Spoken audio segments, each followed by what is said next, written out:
Guys, naaalala niyo pa ba to? Ito ang ating ruleta ng asim kilig, di ba? Well, nandito to ngayon dahil gusto kong magluto ng sinigang. Ano nga bang sinigang ang lulutuin natin?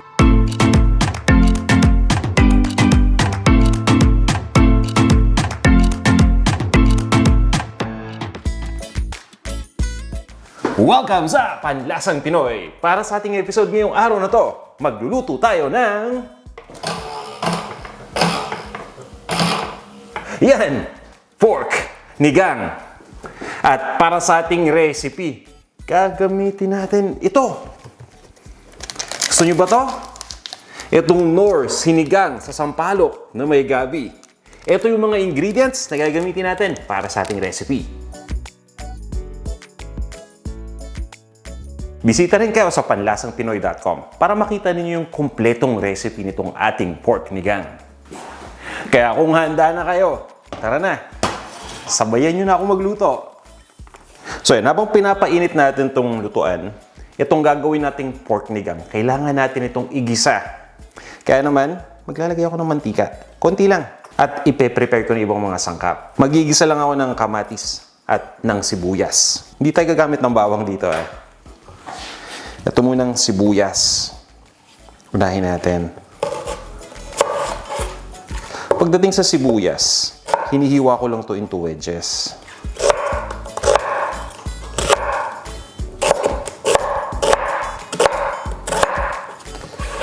At 2 pirasong kamatis naman yung gamit ko. Yung isa lang yung igigisa ko, yung isa mamaya natin yan lalagay. Kapag halos luto na yung sinigang natin. Di ba iba sa atin gusto yung kamatis na buo pa? Ako naman gusto ko pareho. Gusto ko yung lasa ng kamatis na naluto ng mabuti. At syempre, gusto ko rin ng buong kamatis. Kaya ganito ginagawa natin. Yan, so pabayaan lang muna natin. Antayin lang natin na uminit itong mantika. Pagdating sa kamatis, hindi ko na tinatanggal yung buto. Total lulutuin naman natin. Tinatanggal ko lang ang buto sa kamatis kapag hindi natin ito kailangang iluto. Yun lang yun. So itong ating pork nigang, gagamit tayo dito ng pork spare ribs. Ito yung baby back ribs. Mamaya papakita ko sa inyo. Yan, mainit na yung mantika. Isabay na nating ilagay yung sibuyas at yung kamatis.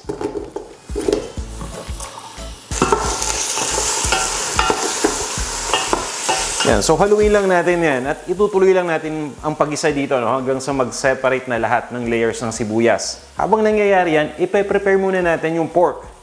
At ito yung gamit kong cut. Ito yung tinatawag na baby back ribs. Actually, ito yung pang barbecue, buo yan. Nilagari ko lang. Kaya ito, para mas maiksi. Anihiwain lang natin. At guys, importante kapag gagamit kayo ng baby back ribs, merong membrane yan sa likod na makapal. So, tatanggalin lang natin para mabilis na lumambot. Yung membrane kasi nakakatagal ng pagluto yan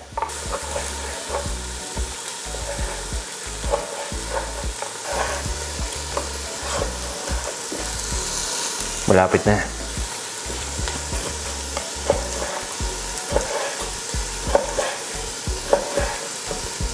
Yan, so haluin lang natin to.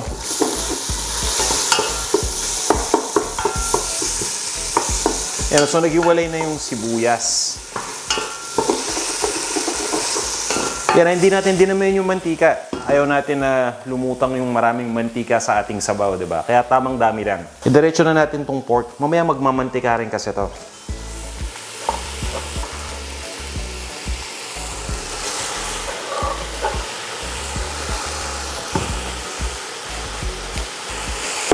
Ginigisa ko lang tong pork hanggang mag-umpisa ng mag-light brown yung outer part.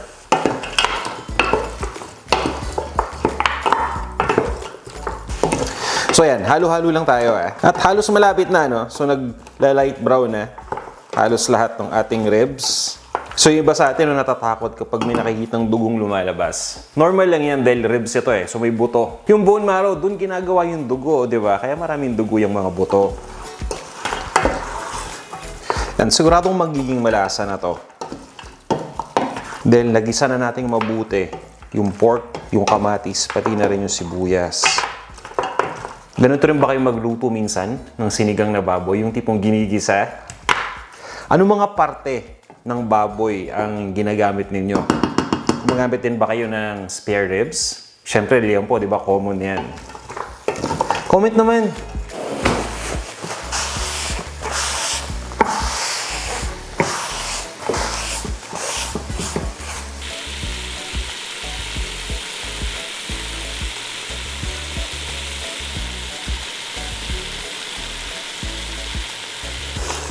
So yan, tingin ko naman, nagisa ko na itong mabuti. Dahil nga sinigang itong ating lulutuin, na tinatawag nating pork nigang. O, di ba mas cute yung tawag pork nigang? Maglalagay lang ako ng tubig. Papakuluan lang natin itong spare ribs hanggang sa lumambot.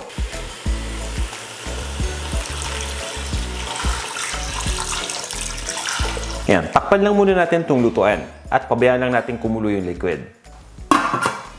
So mukhang okay na to. Check lang natin. Kita ko na yung usok eh. O yan na nga. So kumukulo na. So kung mapapansin niyo, no? Kapag ginigisa natin yung pork, lalong-lalo na kapag may buto, tapos pinakuluan sa tubig, walang lumulutang masyado na scums. Kasi yung scums na yan, part ng buto yan, no? Kapag pinakuluan lang natin lulutang yan, then nag-escape yung fat. Kaya lumulutang kagad. So, ang gagawin ko ngayon ay papakuluan ko lang to. Itutuloy ko lang. I-adjust ko lang yung heat natin sa low. Tatakpan ko ulit. At papakuluan ko lang to ng mga 20 to 30 minutes. Habang nagpapakulo tayo, ipe-prepare ko lang itong labanos. Daikon radish. Laki, no? Hindi natin gagamitin to lahat. Siguro mga kalahati lang nito. Hihiwain ko lang to. Hatiin muna natin sa kalahati. Yan. Ito lang yung kailangan natin, ha? Babalatan ko lang. Tapos, hihiwain ko lang to ng maninipis na peraso. Yun kasi yung usual na hiwa natin pag sinabing sinigang, yung maninipis. Pero pwede nyo rin itong i-roll cut.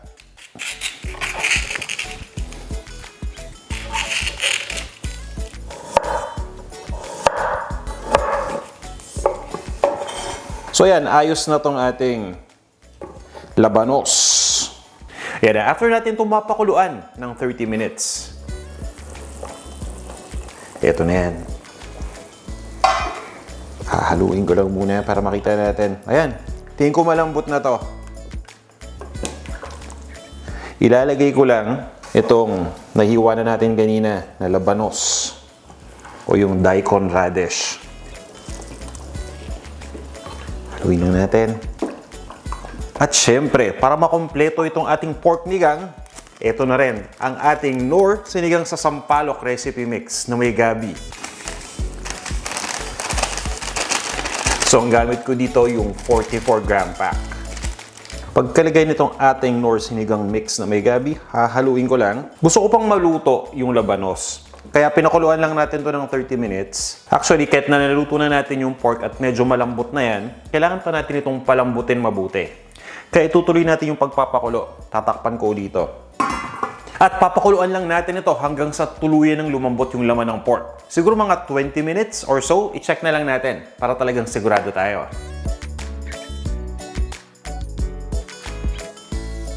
Hiwain ko lang muna yung mga gulay. Meron ako ditong sitaw. Mabuti naman at may sariwang sitaw dun sa pinagbibilan ko. Dito kasi paminsan-minsan lang yun. Yan. So, hiwain lang natin ito into 2-inch pieces. Gaya ng dati.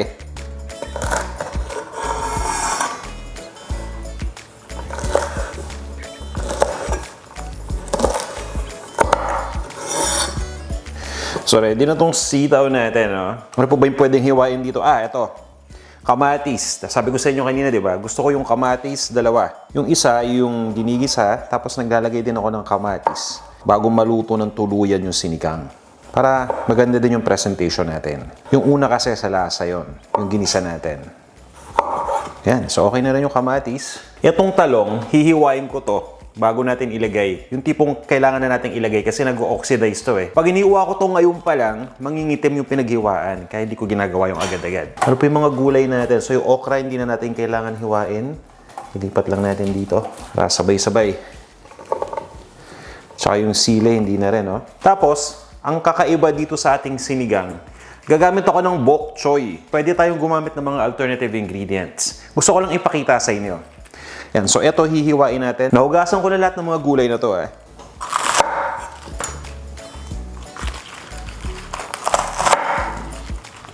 And at this point ay okay na itong ating pinapakuluan. Sakto rin at yung gulay. Nahiwa na natin halos lahat. Yung talong na lang. So yan. Paano nga naman natin malalaman kung gaano karami yung ingredient o yung seasoning na ilalagay natin kung hindi natin alam kung ano yung lasa ngayon ng ating sabaw. So, eto na siya. Chung chung chung. Asim. Sarap. Ayun. Definitely, kailangan natin ng patis dito. Eto na yung patis. Yung patis, ilalagay ko dito yung tamang sukat lang. Hindi ko dadamihan masyado. Dahil pwede naman kayong magdagdag ng patis habang kumakain na, di ba? Nakalagay lang sa platito. Siyempre, maglalagay din tayo dito ng ground black pepper. Konti lang. Ayos na yan. Haluin na muna natin to.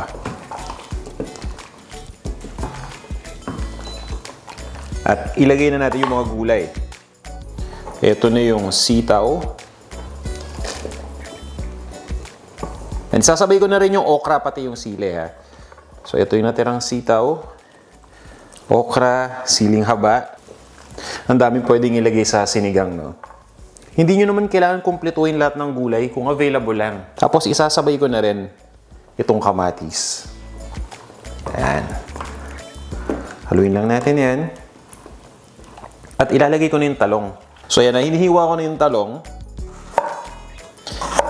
At ilalagay na natin to diretso dun sa lutuan para hindi to mag-oxidize agad. Pansinin niyo kapag naghiwa kayo ng talong, tapos pinabayaan lang natin siya, kumbaga in-expose natin sa hangin, di ba yung pinaghiwa natin na part nagba-brown? So yan, para may iwasan natin yan. Yan, so hahaluin ko lang to. So yan, pabayaan muna natin itong maluto ng mga between 5 to 8 minutes. Depende sa inyo yan, ano? At pagkatapos, since sa timplahan ko na, ilalagay ko na itong pechay. Pero talaga dun sa inyo na ayaw gumamit ng pechay or walang available na pechay at meron kayong kangkong o spinach o kung anumang green leafy vegetable ang gamit ninyo, ganun pa rin yung procedure. Pinakahuli natin ilalagay yung ating green leafy vegetable. Para nang sa ganun, hindi ito ma-overcook. So yan, okay na to. Ilagay na natin yung pechay. Ayoko rin na i-overcook yung mga gulay eh.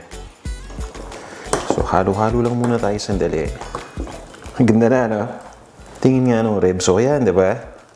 Malambot na yan. Ilagay na natin yung pechay. At okay na to, no?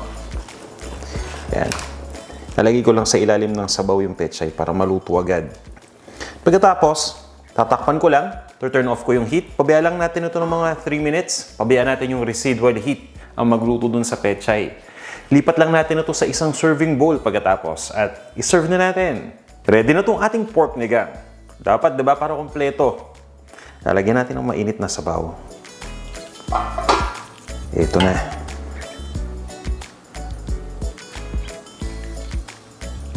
Wow.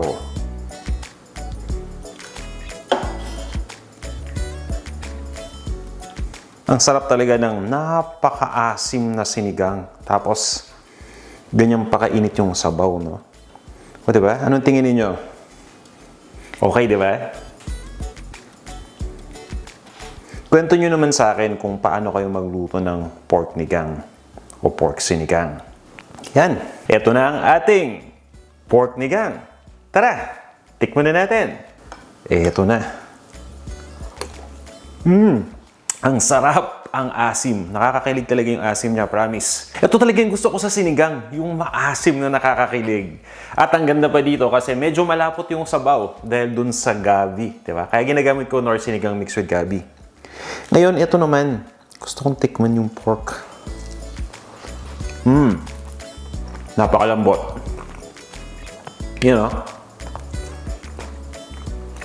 Fall of the bone tender talaga siya. Totoo niyan. Buto na lang, oh. Oh, wala na natira sa buto. Diba? Ang lambot, ang sarap. Isa pa. Hindi ko naman didikit yung kutsara ko dun sa iba. Yan. Kinuha ko lang siya. Mainit, pero... Ang sarap. Kasi ribs, diba? Kinakamay yung ribs. Kaya ito. Guys, ang sarap tong sinigang na to. At nakatulong din yung pagpapakulo natin ng matagal dun sa ribs para lumabas yung lasa. Garantisado panalong panalo. Asim kilig talaga. Sana subukan nyo tong ating recipe. Maraming salamat sa pagnood ng video natin. Sana subukan nyo tong ating pork nigang recipe. Kung meron kayong mga suggestions, feedback, o recipe request, o gusto nyo lang na mag-hi, punta lang kayo sa comment section at mag-comment lang kayo. Maraming salamat sa inyong lahat sa pagnood ng video na to. At sana magkita-kita ulit tayo sa ating susunod pang mga videos. Hanggang sa muli!